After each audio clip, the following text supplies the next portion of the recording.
This morning we started by initiating our master plan of sleeping 6.5 hours, eating a breakfast of Pop-Tarts and ibuprofen, and pushing forward with the idea of doing at least 40 again today. I think it's going to be great. We also have the exciting development of possibly climbing a little bit into broken forest for about 30 minutes before we get dropped back down into the desert floor. Clover back here apparently hasn't pooped in a couple days, so he's eyeing those trees with... We took ibuprofen when you took ibuprofen. He hasn't shit when neither of us had shit. Do you see a pattern here? No, I'm saying that you're eyeing those trees like a child in a candy shop. I don't care. I don't have subhuman urges like that.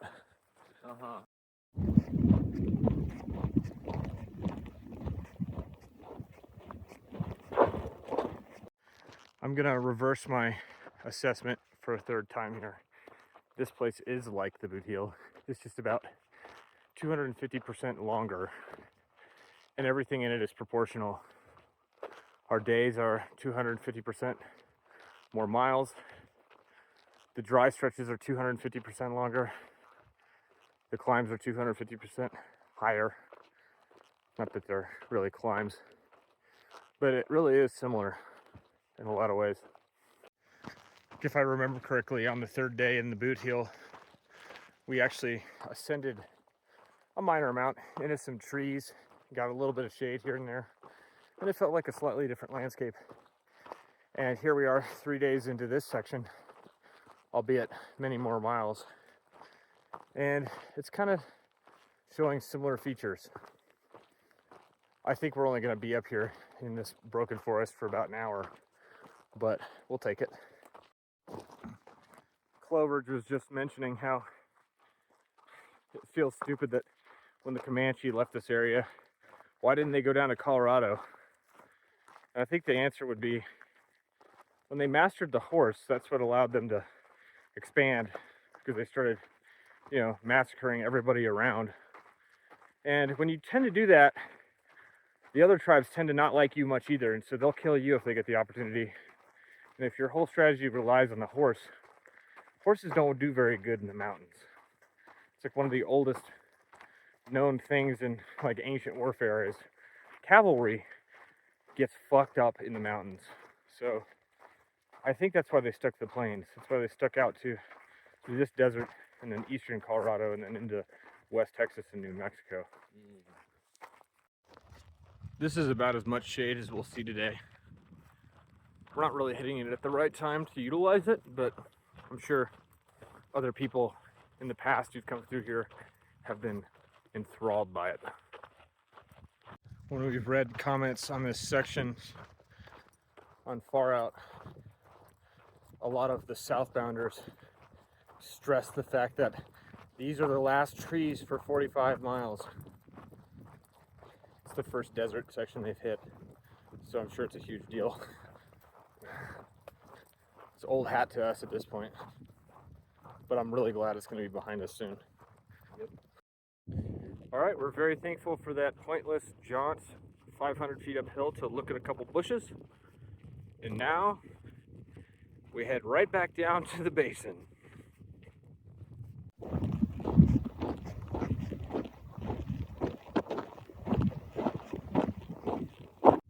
Now that I think about it, this is going to be the first pond you've had to drink out of on the CDT, right? I had to in the desert, but you escaped it. Not good. Well, it gets us all some point. I don't really need water. Yeah. The chances of being stalked by pronghorn antelope are low, but they're never zero.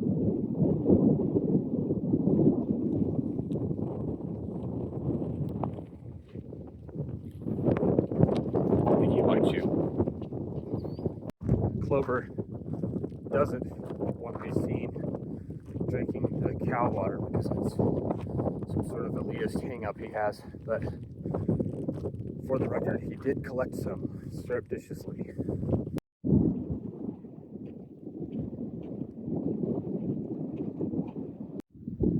There's this wild horse actually that's about a half mile up. Hasn't noticed this yet. I'm sure it'll sprint as soon as it does.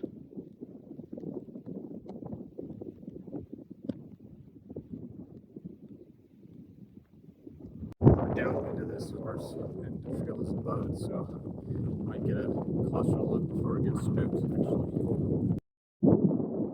It sees us now, it's just trying to see what we're going to do, I think.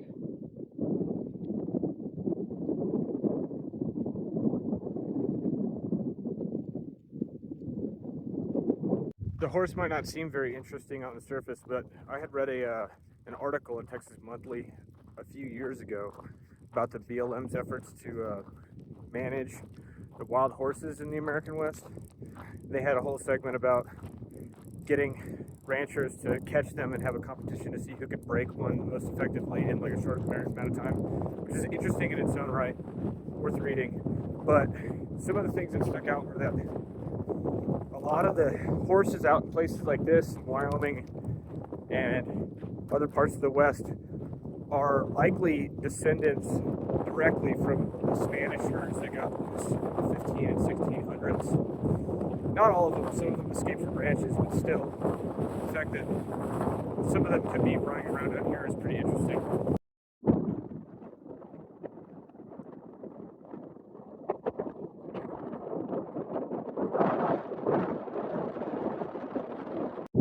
Actually, there's another group of horses over here. This one's actually got some white coloration on it.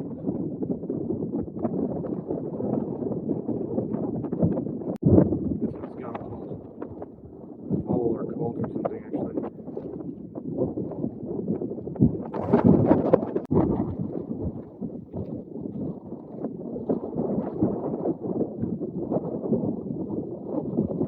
They're worried about me.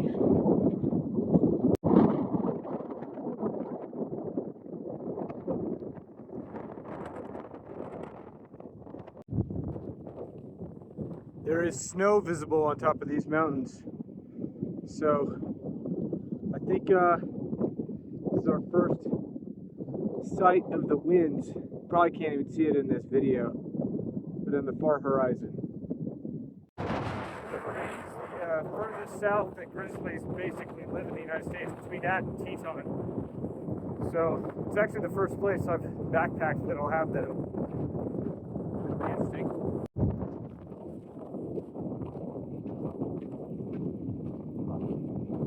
This is one of the only water caches that the BLM, or the federal government itself, provides, which is interesting. Still some water. It's good. Well, I enjoyed myself. Clover's gonna stay and lick his bag or whatever he does here for a while. But we're splitting off to camp, which could be very far from here. We will see. Another few miles, another fantastic looking water source here. I don't know. It's actually not as bad as it could be. Could be worse for sure. This is odd how deep this is too.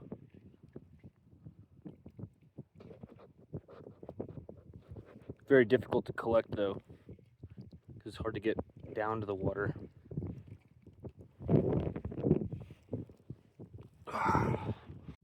I think I mentioned before that I had lost, or my filter broke, so I've been having to rely on these like iodine tablets to drink all my water, which is massively inconvenient.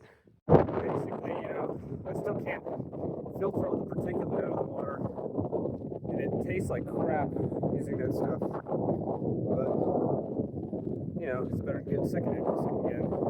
I just can't believe that Rawlins is a town with all these different stores. Didn't have any more, even the Walmart didn't sell Sawyers or anything like that. So, weird. At least that last water source is better than this. I wouldn't want to drink out of the water downstream of that.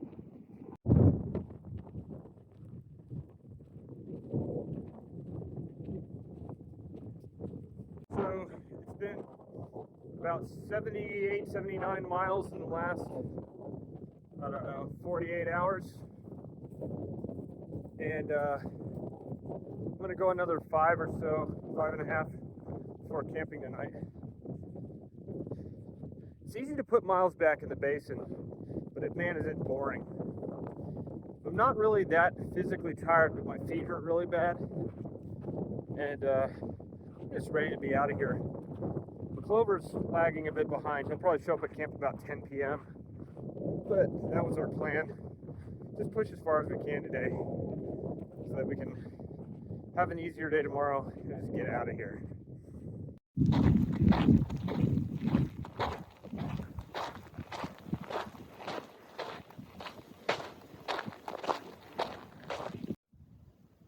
That's the Wind River Range, which thank God we're getting much closer to now.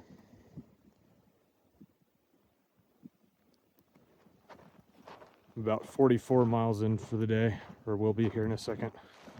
And I think I'm gonna call it quits. I'm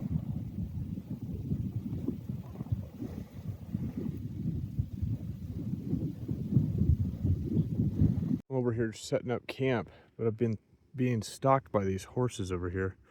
They keep running side to side, trying to get a better angle and see what I'm doing or something. Then they'll stop and they'll stare. What's this one over here doing? Oh, he just got hungry. But then they'll run again. Maybe I'm in their favorite spot and they don't like it. Not really sure.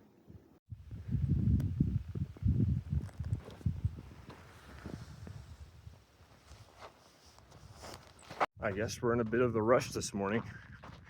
Clover came in at like 10 or 11 p.m. and left at 6 a.m. I slept in a little bit and I'm gonna try to catch him. He says he doesn't know where I camped, but I watched him come in and set up camp 100 yards away from me in the middle of an open field. So maybe that can illuminate his state of mind. He wants to get out of here so bad. I'm sure he's so sleep deprived.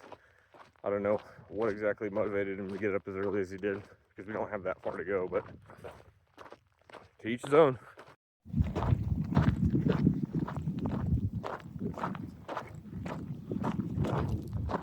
It really is a big motivator seeing the winds, at least knowing we're getting closer. The last 2 days we've done, I don't know, somewhere in the mid 80s in miles together. And so this 20-something mile day into the highway feels like a half day, which is really weird. It just goes to show how quickly your body can get into pretty good shape with constant exercise, which I know isn't really feasible for most people in most situations, but it's just, you know, interesting about the human body. Because the first week we were on trail, we were in similar terrain, honestly. And we were having a hard time doing up to 20. We were wiped out at the end of the days. And here, I did I don't know, 45 or something yesterday. And the limiting factor was just that my feet hurt really bad. Wasn't that tired. That and the fact that I can carry water like 20 to 25 miles with ease right now. I'm only carrying a 2-liter capacity, which I could not have done in the boot heel. I've kind of thought since I did the PCT that your body acclimates to water scarcity similarly to how it does to altitude, because it's very difficult to ignore the fact that you can go about 5 times the distance on the same amount of water when you've been in the desert for about a month than if you hadn't. This reminds me of the area coming into Lordsburg a lot, where it's just kind of open and we're gonna basically be looking at our destination all day. It's about 20 miles away, but at least there's a goal. I caught Clover pretty quickly, actually. He's down here talking to a bike packer, oddly enough.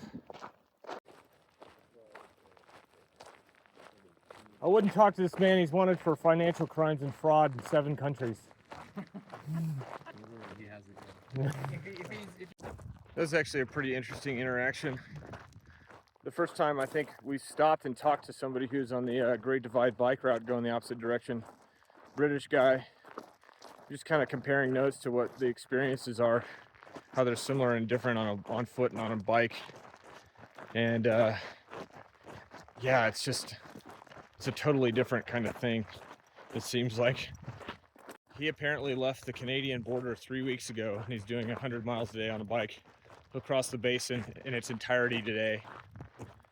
And we're still out here. Yep, it's been over 3 months. We're trying to explain to him why we're just craving ice cream and sodas, and that's why we're trying to go to this store in South Pass City. And he was more interested in the mining, and I think it just speaks to the access to amenities that we don't have, and he does. He's like, why would you care about that much? Well, it's because we've been frying in the desert for the last 3 days, and we want sugar water. Yeah. We got Clover's Fact Corner over here because he noticed something that I didn't. So over at where we camped a couple miles prior and a couple miles after, there were these concrete pylon trail marker kind of things, and I didn't see what it was at night last night because it was dark, but this morning I read it, and apparently we were, and possibly still are, on the Oregon Trail. That's kind of cool. And honestly, we saw there's a marker for the Semico cutoff, which was a route this guy made to bypass a bunch of river crossings and stuff. That was part of the area too. I would bet that these cutoffs might be possibly part of the Oregon Trail. Oh, they are, yeah. Yeah, so that's kind of interesting, kind of cool. It makes sense that they would route the Oregon Trail through a place like this, even though it's like so desolate. It's very flat. You could get wagons, covered wagons over this kind of terrain. Yeah, you could probably avoid also eating your entire family and party in the mountains in Northern California. Were they on the Oregon Trail? Something like that. I think they were, yeah. The crazy part about that is that it was like 60 people and half of them were children. Yeah. You ever thought about that? Yeah, I have. Yeah. I wondered why at the Donner Pass restaurant they didn't have their cannibal burger or anything. They just missed out on a perfect marketing opportunity. Really up. I had a nice beer there though. We were thinking about taking an alternate that's more direct, but the red line stays along this river. It's actually kind of pretty. It's pretty kind of oasis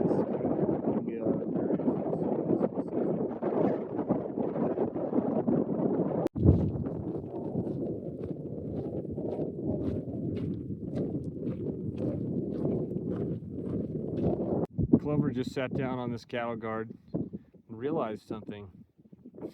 What was your discovery here? I'm trying to use this thing as a chairlift. Kinda. You seemed very, very sure about it earlier. So if you ever come down one of these roadwalks on the CDT and see human feces between the cattle guards, you know who it was. This may be the best midday siesta spot we found in the entire basin. Clover's down there getting water, but you could probably set up shop and live here.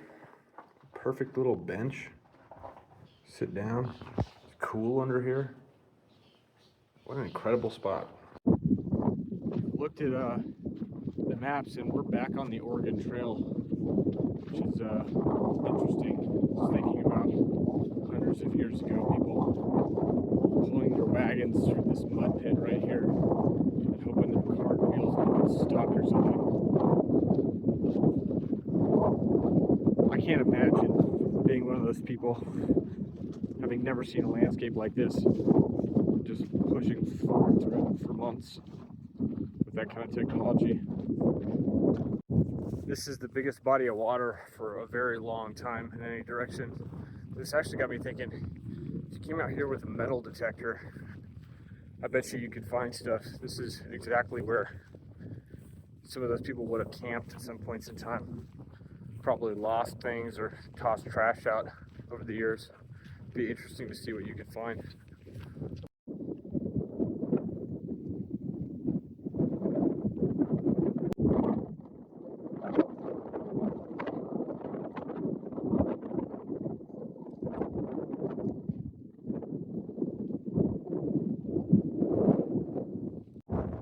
transition area finally.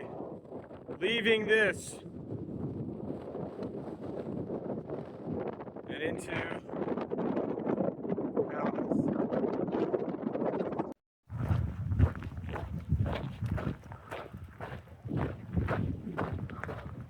I'm walking into South Bath City, and this place gives me the feeling of like Bhagwan Osho and the or something like the Branch Davidians or something.